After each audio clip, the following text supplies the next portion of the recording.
Vajra TV ప్రేక్షకులకు నమస్కారం. నేను మీ ఆశ్రిత న్యూట్రిషనిస్ట్.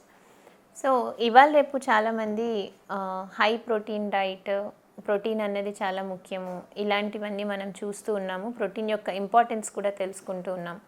అయితే కొంతమందికి వచ్చే క్వశ్చన్ ఏంటంటే, ఇంత ప్రోటీన్ తీసుకుంటే నా కిడ్నీస్ ఏమైనా డ్యామేజ్ అవుతాయా? సో హై ప్రోటీన్ తీసుకోవడం వల్ల క్రానిక్ కిడ్నీ డిసీజెస్ లాంటివి, సీకేడీ లాంటివి వస్తాయా అని క్వశ్చన్ చేస్తూ ఉంటారు. అయితే ఫస్ట్ అసలు కిడ్నీ ఇష్యూ రావడానికి ప్రోటీన్‌కి ఎటువంటి సంబంధం లేదండి. జనరల్‌గా కిడ్నీ ఇష్యూ వచ్చింది అంటే ఐదర్ అది అక్యూట్ వైరల్ ఇన్ఫెక్షన్ వల్ల అయ్యుండొచ్చు. లేకపోతే లివర్‌లో ఇష్యూ ఉన్నా సరే కిడ్నీ డ్యామేజ్ అవుతుంది. లేకపోతే హై బీపీ ఉన్నా సరే కిడ్నీ డ్యామేజ్ అవుతుంది. ఇట్లా కిడ్నీ డ్యామేజ్ అవ్వడానికి ప్రోటీన్‌కి డైరెక్ట్ రిలేషన్ అయితే ఏం లేదు. అయితే ఎవరికైతే కిడ్నీ డ్యామేజ్ ఆల్రెడీ అయ్యిందో వాళ్ళు ప్రోటీన్ తీసుకునేటప్పుడు లిమిటేషన్‌లో తీసుకోవాలి. నార్మల్‌గా హెల్తీగా ఉన్నారు, వాళ్ళకి ఎటువంటి లివర్ సమస్యలు లేవు, ఎటువంటి హార్ట్ కండిషన్స్ లేవు, బీపీ ఇష్యూస్ లేవు, డయాబెటిక్ కండిషన్స్ లేవు అనుకున్నప్పుడు హై ప్రోటీన్ తీసుకోవడం వల్ల కిడ్నీ డ్యామేజ్ అయితే అవ్వదు. అయితే హై ప్రోటీన్ అంటే ఎంత ప్రోటీన్? జనరల్‌గా అయితే మన protein requirement 0.8 grams per KG body wait. అదే వెజిటేరియన్ ఫుడ్ తీసుకుంటున్న వాళ్ళు, వెజిటేరియన్ ప్రోటీన్ తీసుకుంటున్న వాళ్ళు ఖచ్చితంగా 1 gram per KG body wait తీసుకోవాలి. ఇది నార్మల్ ప్రోటీన్ ఇంటేక్. అయితే మన ఇండియాలో ఇప్పుడు చాలామంది ఎవరు కూడా 0.8 గ్రామ్స్ ప్రోటీన్ తీసుకోవట్లేదు per KG body weight. 0.8 grams protein తీసుకోకపోగా ఇది తక్కువ క్వాంటిటీస్‌లో తీసుకుంటున్నారు. సో దాంతోటి మనకి ప్రోటీన్ డెఫిషియన్సీ ఉంది కానీ మనం ప్రోటీన్ ఎక్సెస్‌గా తీసుకోవట్లేదు. హై ప్రోటీన్ ఇంటేక్ అంటే ఎవరైతే 2 grams per KG body wait, ఒక 60 కేజీలు ఉన్న మనిషి రోజుకి 120 గ్రాముల ప్రోటీన్ తీసుకుంటుంటే అప్పుడు మనం దాన్ని హై ప్రోటీన్ కింద కన్సిడర్ చేస్తాం. ఈ 120 గ్రాముల ప్రోటీన్ కావాలి అంటే ఆయన చాలా హ్యూజ్ అమౌంట్స్‌లో ఫుడ్ తీసుకోవాల్సి ఉంటుంది. అండ్ అంతంత క్వాంటిటీస్ ఆఫ్ ఫుడ్స్ అన్నది సాధారణంగా ఎవరు కన్జ్యూమ్ చేయరు. కొంతమంది బాడీ బిల్డర్స్ కానీ లేకపోతే అథ్లెట్స్ కానీ ఓన్లీ కొంత కేటగిరీ పీపుల్ మాత్రమే ఇంత హై క్వాంటిటీస్లో ప్రోటీన్ తీసుకుంటారు. అది కూడా వాళ్ళు డైలీ బేసిస్లో తీసుకోరు. సో వాళ్ళకి ఏదైనా పెర్ఫార్మెన్స్ ఉంది, ఆ రోజు పెర్ఫామ్ చేయాలి అనుకున్నప్పుడే తీసుకుంటారు కానీ it's not on daily basis. ఎవరైనా రోజు డైలీ బేసిస్లో 2 grams of protein per KG body weight ఇలా తీసుకుంటుంటే మటుకు over a period of time long రన్లో వాళ్ళ కిడ్నీ డ్యామేజ్ అయ్యే అవకాశాలు ఉన్నాయి. ఎందుకంటే డైజెషన్ అన్నది అంత huge amounts of protein body digest చేసుకోలేదు.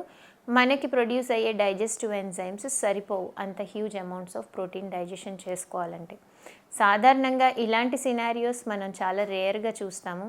అండ్ చాలా తక్కువ మంది ఇలాగా హై ప్రోటీన్ డైట్లో ఉంటారు. ఉన్నా సరే ఎక్కువ రోజులు ఉంటారు.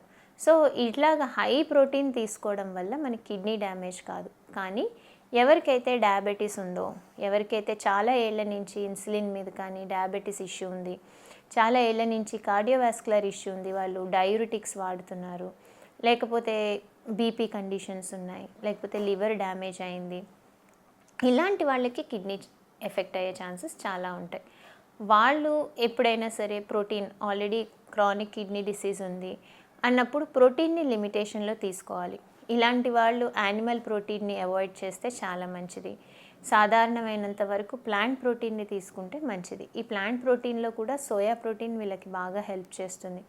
వీళ్ళు 0.6 grams per KG body wait protein తీసుకుంటే సరిపోతుంది. అంతకంటే ఎక్కువ అవసరం అయితే ఉండదు క్రానిక్ కిడ్నీ డిసీజ్ ఉన్న వాళ్ళకి. అండ్ డెఫినెట్గా కిడ్నీ డిసీజ్ కానీ కిడ్నీ ఇష్యూస్ ఉన్నప్పుడు మీరు ఒక ప్రొఫెషనల్ దగ్గరికి వెళ్ళి మీకు ఎంత ప్రోటీన్ కావాలో అన్నది టాలీ చేయించుకుని దాని ప్రకారంగా మీరు ఎలాంటి ప్రోటీన్ తీసుకుంటే బాగుంటుంది అన్నది మనం నిర్ధారించుకుని దాని ప్రకారంగా ప్రోటీన్ తీసుకుంటే చాలా మంచిది. అంతేకాని హై ప్రోటీన్ తీసుకోవడం వల్ల కిడ్నీ డిసీజెస్ వస్తాయని మటుకు అది ఒక అపోహ మాత్రమే. మీరు నిశ్చింతగా రోజు తీసుకునే మీల్స్లో బ్యాలెన్స్డ్గా ప్రోటీన్ తీసుకుంటే మనకి ఎటువంటి ఇబ్బందులు రావు. జనరల్గా మన ఇండియన్ డైట్ మనం తీసుకున్నప్పుడైతే మనం యూజువల్లీ మన ప్లేట్లో ఒక రైస్ ఐటమ్ ఉంటుంది, ఒక దాల్ ఐటమ్ ఉంటుంది. Rice and dal is a very good combination of protein. ఇందులో మనకి కంప్లీట్ ప్రోటీన్ అందుతుంది ఆ రెండిటి కాంబినేషన్లో. సో ఎవ్రీడే మీరు తీసుకునే మీల్స్లో ఒక గ్రెయిను, ఒక పల్స్ ఉండేలాగా చూసుకోండి. అండ్ రీసెంట్గా మీరందరు చూసే ఉంటారు, బ్లూ జోన్స్ అనే డాక్యుమెంటరీ వచ్చింది. ఒక ఒక సర్టెన్ ఏరియాలో పీపుల్ చాలా ఏజింగ్ అంటే ఏజ్డ్ పీపుల్, లేకపోతే యాంటీ ఏజింగ్ అనండి, లాంగ్ లీఫ్ సెంటనేరియన్స్ ఉన్న ప్లేస్కి వెళ్ళి వాళ్ళు చూసింది ఏంటి అంటే వాళ్ళ staple food corn, black beans, pumpkin అటండి. సో ప్రతి ఒక్కళ్ళ ఇంట్లో కార్న్, బ్లాక్ బీన్స్, పంప్కిన్స్ తింటారు. Corn is a grain, black beans is a pulse. That's a very good combination of protein. So అందులో మనకు కావాల్సిన ఎసెన్షియల్ అమైనో యాసిడ్స్ అన్నీ కూడా అందుతాయి. సో ఇలాగా ఈ రెండు కన్జ్యూమ్ చేస్తూ 100 ఏళ్ళు బతికారంటే that's definitely a very good combination. So protein consumption వల్ల కిడ్నీస్కి ఇష్యూ రావు. డైలీ మీ డైట్లో గుడ్ కాంబినేషన్ ఆఫ్ ప్రోటీన్ ఉండేలాగా ఖచ్చితంగా చూసుకోండి. I hope this video helps you. Thank you.